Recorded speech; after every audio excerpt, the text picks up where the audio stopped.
আসসালামু আলাইকুম, welcome to home of info. আজকের এই পর্বে আমরা দেখব ফ্লেক্সবক্সের মাধ্যমে কিভাবে নেভিগেশন বার তৈরি করা যায়। তো শুরুতেই ভিজুয়াল স্টুডিও কোড ওপেন করে নিচ্ছি। সো এখানে একটা ব্ল্যাঙ্ক ফোল্ডার ক্রিয়েট করা আছে ক্লাস 26 নামে। সো এখানে আমরা দুটো ফাইল ক্রিয়েট করে নিচ্ছি। একটা হচ্ছে index.html ফাইল, এবং আমরা এখানে বেসিক স্ট্রাকচারটা আমরা নিয়ে নিচ্ছি, এবং এখানে চাইলে টাইটেলটা চেঞ্জ করে দিতে পারি। ফর এক্সাম্পল আমরা ন্যাভবার দিয়ে দিচ্ছি টাইটেলে। সো আরেকটা কাজ করে নিতে পারি, আমরা আরেকটা ফাইল ক্রিয়েট করে নিতে পারি, সেটা হচ্ছে style.css, এবং এই style.cssটাকে আমরা লিঙ্ক করে দিতে পারি। সো লিঙ্ক করে দিচ্ছি। সো এখন আমরা নেভিগেশন বার তৈরি করব। সো সেজন্য আমরা HTML সিমেন্টারিক ট্যাগ ইউজ করতে পারি। ন্যাব নিয়ে নিলাম। আমরা ন্যাবের ভিতরে আমরা ইউএল নিব, যেহেতু নেভিগেশন বার তৈরি করবো আমরা। সো ইউএল নিয়ে নিচ্ছি। সো ইউএলটাকে একটা ক্লাস দিয়ে দিই আমরা। ফর এক্সাম্পল আমরা দিয়ে দিচ্ছি nav -item। সো আমরা জানি নেভিগেশন বার তৈরি করার জন্য আমরা জানি ইউএল, এলআই, এ এগুলো ইউজ করতে হয়। সো ইউএল এর পরে আমরা এলআই নিচ্ছি এবং এলআইকে একটা ক্লাস দিয়ে দিই। ফর এক্সাম্পল ক্লাসের নাম থাকবে nav লিস্ট, এবং এখানে আমরা এটাকে নিয়ে নিচ্ছি লিস্টের ভিতরে, এটাকে হ্যাশ দিয়ে দিচ্ছি। সো ফর এক্সাম্পল হোম থাকলো, এবং বেশ কয়েকটা আমরা নিয়ে নিচ্ছি। একটা হচ্ছে থাকলো অ্যাবাউট, এবং একটা সার্ভিস। সো আমরা যদি একটা আউটপুটটা দেখি, সো গো লাইভ বাটনে ক্লিক করছি। এখানে আমরা আউটপুট দেখছি একটা এক্সটেনশনের মাধ্যমে, সেটা হচ্ছে লাইভ প্রিভিউ এক্সটেনশন ইউজ করছি, যার কারণে আমরা এখানে লাইভ প্রিভিউ দেখতে পাচ্ছি রাইট সাইডে। অর্থাৎ আমরা লেফট সাইডে যা কিছু করবো সব কিছু রাইট সাইডে আমরা দেখতে পারবো, আমাদের বারবার সেভ করতে হবে না। এটা হচ্ছে লাইভ সার্ভারের সুবিধা। ওকে ফাইন, আমরা দেখতে পাচ্ছি যে রাইট সাইডে আমাদের নেভিগেশন দেখা যাচ্ছে। সো আমরা চাইলে একটা বাটন নিতে পারি। সো ফর এক্সাম্পল আমরা আরেকটা নিচে ক্রিয়েট করি, এবং এটাতে আমরা এটা একটা বাদ দিয়ে আমরা এখানে একটা বাটন দিয়ে দিব। সো এটা বাদ দিয়ে দিচ্ছি। সো আমরা নিচে দিচ্ছি বাটন। সো এটা ডোনেট নাম দিলাম, ডোনেট, এবং এখানে একটা ক্লাস দিয়ে দিই যেহেতু আমরা এটাকে কাস্টমাইজ করব। সো বাটন প্রাইমারি, এটা হচ্ছে আমাদের ক্লাসের নেম। সো এই হচ্ছে আমাদের একেবারেই বেসিক স্ট্রাকচার আমাদের নেভিগেশন বারের জন্য। সো এখন আমরা সিএসএস লেখা শুরু করব, এটাকে স্টাইল করব, এবং এটাকে সুন্দর একটা নেভিগেশন বার তৈরি করার চেষ্টা করব। সো আমরা স্টাইল শেডে চলে আসলাম। সো এখন আমরা শুরুতেই যেটা করব, মার্জিন প্যাডিংটা আমরা 0 করে দেব। ঠিক আছে, যেহেতু আমরা জানি রিসেট কোড, এটা আমরা আগের ক্লাসগুলোতে হয়তো দেখেছিলাম। Margin 0, padding 0।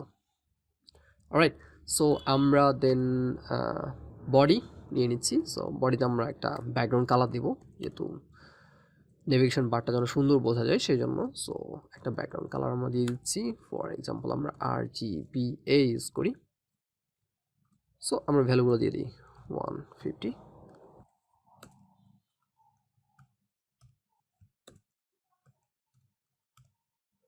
সো আমাদের আলফার ভ্যালুটা লাগবে না, সো আমরা RGB ইউজ করি শুধু। Okay fine. সো এখানে আরেকটা আমরা ফন্ট ইউজ করতে পারি। সো ফন্ট ফ্যামিলি ইউজ করি। ফন্টগুলো আছে অ্যাপেলের ফন্ট, এগুলো আমাকে ভালো লাগে। সো অ্যাপেলের ফন্টগুলো অ্যাড করে দিলাম। আমরা এখানে জাস্ট ভিএস কোডের মধ্যে আমরা মাইনাস অ্যাপেল সিস্টেম লিখলেই অটোমেটিকলি চলে আসবে, দেন ইন্টার হিট করলে আমরা এগুলো পেয়ে যাব। ঠিক আছে, আপনারা চাইলে যে কোনো ফন্ট ইউজ করতে পারেন, লাইক উবুন্টু অর এনিথিং, যে কোনো ফন্ট আমাদের ভালো লাগে। সেন্স সেরিফ টাইপের ফন্ট আর কি ইউজ করছি আমরা। সো দেন আমরা আমাদের ন্যাপটাকে ধরি। সো ন্যাব হচ্ছে আমাদের এটা, যেহেতু মেইন ন্যাব যেটা আমাদের, সেটাকে আমরা একটা ব্যাকগ্রাউন্ড কালার দিয়ে দেবো। আমরা হোয়াইট কালার দিয়ে দেবো। সো ব্যাকগ্রাউন্ড কালার হোয়াইট দিয়ে দিচ্ছি, যাতে আমাদের এই নেভিগেশন বারটা হোয়াইট থাকে। এবং এটাকে একটা বক্স শ্যাডো দিব আমরা, যেন আমরা বুঝতে পারি। Box shadow. সো এখানে আমরা RGB কালার ইউজ করছি। So RGB।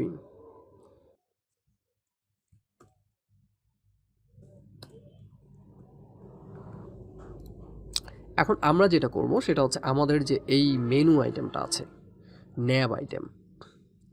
সো এই মেনু আইটেমটাকে আমরা একটা মেনুর মতো ফ্লেক্স করে দেব, ফ্লেক্স দিয়ে দিব আমরা, ডিসপ্লে ফ্লেক্স করে দিব। তারপর দেখব আমাদের এখানে কি হয়। সো আমরা স্টাইল শিটে আসি এবং এটা হচ্ছে আমাদের ইউএল এর মধ্যে আছে ক্লাসটা। সো আমরা এটাকে নেস্টেড করে লিখতে পারি। ফর এক্সাম্পল ইউএল এর মধ্যে ক্লাস হচ্ছে, একই সাথে ক্লাস আছে ন্যাব আইটেম। সো এটা প্রথমে আমরা যে লিস্ট আইটেম টাইপটা আমরা নান করে দিচ্ছি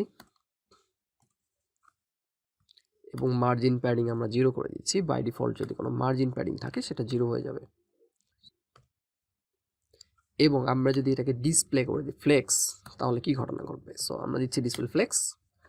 সো এখন দেখা যাচ্ছে সবাই একটার পর একটা ফ্লেক্স হয়ে গেছে, অর্থাৎ রো হয়ে গেছে, রাইট? সো আমরা এখন যদি এটাকে সেন্টারে নিতে চাই তাহলে আমরা কি করব? জাস্টিফাই কন্টেন্ট সেন্টারে দিয়ে দেবো। সো দেখা যাচ্ছে এটা সেন্টারে চলে আসছে। অলরাইট, সো আমরা অ্যালাইন আইটেম দিচ্ছি এখন, যেহেতু এটা যদি ঠিক মাঝখানে রাখতে চাই, আমরা যদি হরিজেন্টালি মাঝখানে রাখতে চাই তাহলে আমরা অ্যালাইন আইটেম দিতে পারি। সো অ্যালাইন আইটেম সেন্টার দিয়ে দিলাম, তো হরিজেন্টালি এটা সেন্টারে চলে আসলো। সো আমাদের লিস্টের ভিতরে যে হচ্ছে আমাদের লিঙ্কগুলো আছে, এই লিঙ্কগুলোকে আমরা এখন স্টাইল করব। সো আমরা একটু দেখে আসি। এটা হচ্ছে লিস্টের ভিতরে আমাদের এখানে ক্লাস দেয়া আছে। সো ক্লাসের ভিতরে এ ট্যাগ, আমরা এগুলোকে ধরবো, ধরে স্টাইল করব। সো লিস্টের মধ্যে লিখতে পারি এভাবে, লিস্টের মধ্যে আমাদের ন্যাব লিস্ট যেগুলো আছে, অর্থাৎ আমরা এগুলোকে কল করছি ন্যাব লিস্ট, তার ভিতরে হচ্ছে এ। সো আমরা এ দিলাম। দেন সো প্রথমে আমরা টেক্সট ডেকোরেশন নান করে দিচ্ছি যাতে নিচে আন্ডারলাইনগুলো চলে যায়। সো আন্ডারলাইনগুলো চলে গেল। এখন কিছু প্যাডিং দিয়ে দিই আমরা। সো ফর এক্সাম্পল 15 পিক্সেল হচ্ছে উপরে নিচে এবং লেফট রাইটে 20 পিক্সেল দিয়ে দিলাম। এবং আমরা এটার ডিসপ্লে দিয়ে দিতে পারি ইনলাইন ব্লক। তাহলে এখন দেখা যাচ্ছে উপরে নিচে প্যাডিংটা এখন পাচ্ছে। ওকে, সো এবং আমরা আমাদের লিঙ্ক যেগুলো আছে এগুলো কালারটা আমরা ব্ল্যাক করে দিব। সো আমরা ব্ল্যাক করে দিলাম।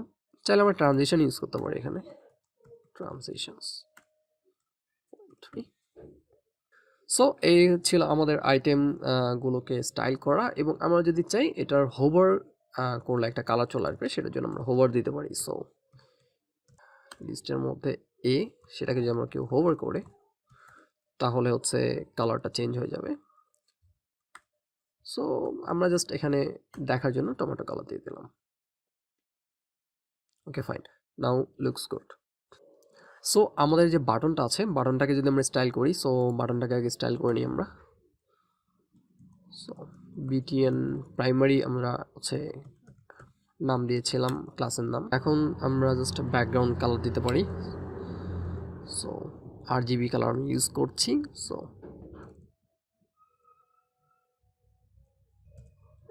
সো বর্ডার আমরা নান করে দিই। এখানে বাই ডিফল্ট বর্ডার দেখা যাচ্ছে, বর্ডার নান। তাহলে দেখা যাচ্ছে এখানে বর্ডার নেই, বর্ডারটা চলে গেছে। আমরা যদি একটু জুম করি, ওকে ফাইন। দেন আমরা এর প্যাডিং দিয়ে দিচ্ছি। সো 0.5 REM এবং লেফট রাইট থেকে 1 REM, তাহলে একটু বড় হয়ে গেল। ওকে, সো এখন আমরা যেটা করব সেটা হচ্ছে কালার দিয়ে দিতে পারি। সো ফন্টের কালার হবে, দুঃখিত, হোয়াইট দিয়ে দিলাম আমরা।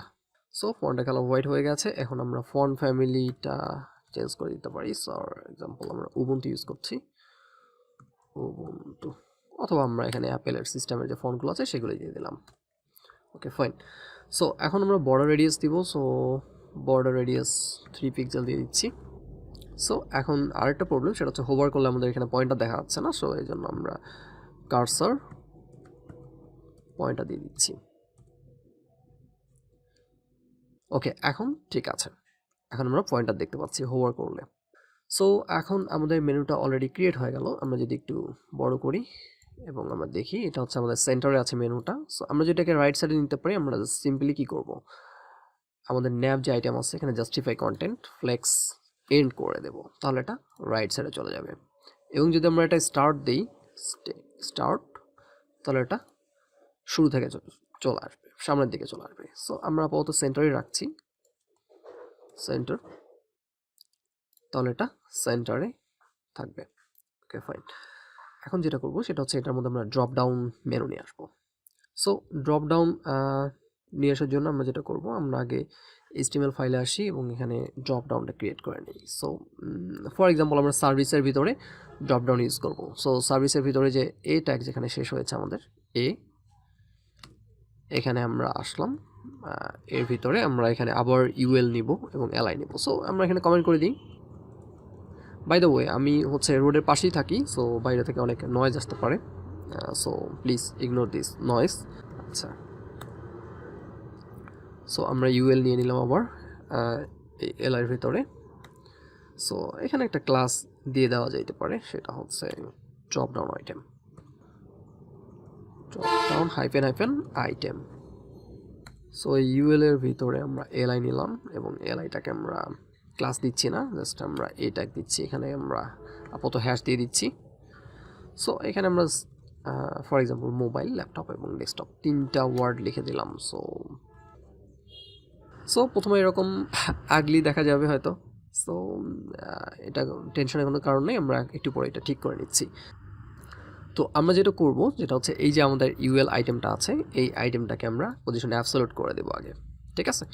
সো আমরা এই ইউএলটাকে নিচ্ছি। সো প্রথমে আমরা ইউএল এর মধ্যে যে আমাদের ক্লাসটা আছে ড্রপ ডাউন আইটেম, সো এইটাকে ধরবো, তাই না। সো আমরা আবার একটু দেখায় আসি, সেটা হচ্ছে এই যে ড্রপ ডাউন আইটেম ইউএল এর মধ্যে। সো এটাকে নিয়ে আমরা কাজ করবো এখন। সো অর্থাৎ ড্রপ ডাউন মেনুটাকে নিয়ে কাজ করব। সো প্রথমে আমরা যেটা করবো সেটা হচ্ছে পজিশন অ্যাবসলিউট করে দিব, তাহলে এটা ভেসে উঠবে। ওকে, এখন ভেসে উঠেছে এটা। সো আমাদের নেভিগেশন বারটা আগের জায়গায় চলে আসছে। সো এখন আমরা যেটা দিব, টপ থেকে 100% দিয়ে দিচ্ছি যাতে ঠিক জায়গা মতো থাকে সেই জন্য, এবং আপাতত ডিসপ্লে আমরা নান করে দিচ্ছি যেন এটা দেখা না যায়। সো ডিসপ্লে নান করে দিলাম। সো ডিসপ্লে নান করে দেওয়ার ফলে আমাদের এখানে আইটেমগুলো দেখা যাচ্ছে না। সো এখানে আমরা আর একটা কাজ করে নিই, সেটা হচ্ছে এই যে আমাদের লিস্টগুলো যেটা আছে ন্যাব লিস্ট আইটেম, এগুলোকে আমরা রিলেটিভ করে দিব। লিস্ট ন্যাব লিস্ট, এটাকে আমরা রিলেটিভ করে দিচ্ছি পজিশন রিলেটিভ। এবং আমরা আরেকটা কাজ করব, যদি আমাদের এই লিস্টের ন্যাব যে আছে ন্যাব লিস্ট, এটাকে যদি কেউ হোভার করে, অর্থাৎ এই যে লিস্টটাকে যদি কেউ হোভার করে, তাহলে ইউএল এর ড্রপ ডাউন যে আইটেম আছে সেটা আমাদের ডিসপ্লে নান ছিল আগে। সো এখন এইটা কি হবে, এটা আমাদের ডিসপ্লে ব্লক হয়ে যাবে। সো এখন যদি আমরা একটু দেখি ওভার করে, এই যে চলে আসছে আমাদের মেনুটা। ওকে, সো এখন জাস্ট আমাদের একটু স্টাইল করা দরকার। সো এখানে আমরা একটা কাজ করে দিতে পারি, টপ থেকে যেহেতু 100% ছিল, সো টপ 100% দিয়ে দিচ্ছি। Okay fine.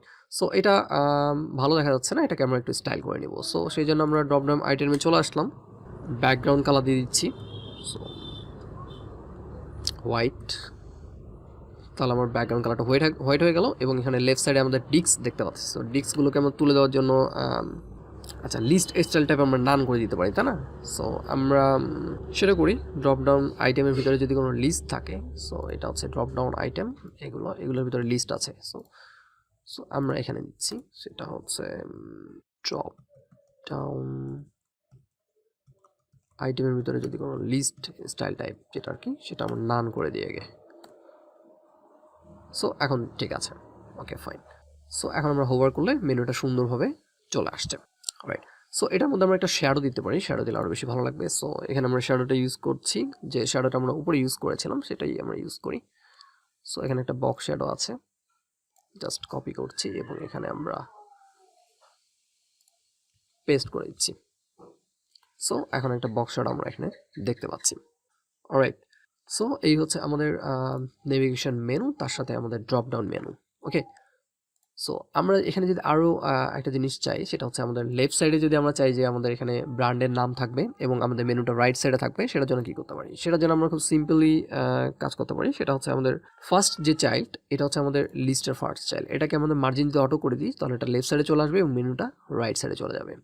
সো ফার্স্ট চাইল্ডটাকে আমরা যদি কল করি, ন্যাব লিস্টের মধ্যে আছে, তো ন্যাব লিস্টের যে ফার্স্ট চাইল্ড আমরা দেখতেছি, সো ন্যাব লিস্ট ডট ন্যাব লিস্ট, সেটা যদি আমরা ফার্স্ট চাইল্ডকে কল করি এবং এটার মার্জিন রাইট যদি আমরা অটো করে দিই, সো মার্জিন রাইট অটো, তাহলে গেছে এটা লেফট সাইডে চলে আসছে। এখন যদি আমরা দেখি, এই যে লেফট সাইডে চলে আসছে অটোমেটিক, ঠিক আছে। সো আমরা চাইলে এটাকে ফন্ট সাইজ একটু বোল্ড করে দিতে পারি, দুঃখিত, ফন্ট সাইজ না, ফন্ট ওয়েট হবে, ফন্ট ওয়েট বোল্ড করে দিতে পারি, তাহলে এটা একটু বোল্ড হয়ে গেল। ওকে, সো এটা তাহলে আমাদের মেনুটা লেফট সাইডে চলে গেল, আমাদের ব্র্যান্ড, এবং রাইট সাইডে আমাদের মেনুটা চলে গেল। সো এখানে একটু আমরা মার্জিন দেখতে পাচ্ছি না রাইট সাইডে, আমরা চাইলে এখানে রাইট সাইডে মার্জিন দিয়ে দিতে পারতাম। সো আমাদের যে বাটনটা আছে, বাটনটার রাইট সাইডে যদি মার্জিন দিয়ে দিই তাহলে এটা ঠিক হয়ে যাবে। সো আমাদের বাটনটা কোথায় আছে? এই যে বাটন, এখানে আমরা মার্জিন রাইট দিয়ে দিচ্ছি, মার্জিন রাইট হচ্ছে ফর এক্সাম্পল 25 পিক্সেল দিয়ে দিলাম, তাহলে এখানে গ্যাপটা দেখা যাচ্ছে, ঠিক আছে। সো এইভাবে আমরা লেফট সাইডে আমাদের হচ্ছে ব্র্যান্ডের নেম এবং রাইট সাইডে মেনু নিয়ে আসতে পারি। জাস্ট আমরা যেটা করতে পারি, প্রথম যে চাইল্ডটা থাকবে সেটাকে আমরা মার্জিন রাইট অটো করে দিতে পারি, তাহলেই এটা হচ্ছে হয়ে যাবে। সো এটা আমাদের কমপ্লিটলি একটা রেসপন্সিভ ন্যাববার, ঠিক আছে। সো আমরা যদি আরও বেশি রেসপন্সিভ করতে চাই এরপরে, সেটার জন্য আমরা মিডিয়া কোয়েরি ইউজ করতে পারি। সো এখানে আরেকটা বিষয়, সেটা হচ্ছে আমরা যদি এখানে আমাদের আইটেমগুলোকে বাড়াই, ফর এক্সাম্পল আমাদের এখানে হোম দেওয়া আছে এটা, তাই না, অ্যাবাউটটাকে যদি আমরা কপি করি আরও, সো দুইটা কপি করলাম, সো দেখা যাচ্ছে অটোমেটিকলি এখানে বাড়ছে, ঠিক আছে, আমাদের আর কষ্ট করতে হচ্ছে না। সো এটা আর একটা বিউটি হচ্ছে ফ্লেক্সবক্স ইউজ করার, আমরা চাইলে আমাদের আইটেমগুলো বাড়াই দিতে পারি, ঠিক আছে। সো আইটেমগুলো বাড়াই দিলে এটা নেক্সট অটোমেটিকলি চলে আসবে।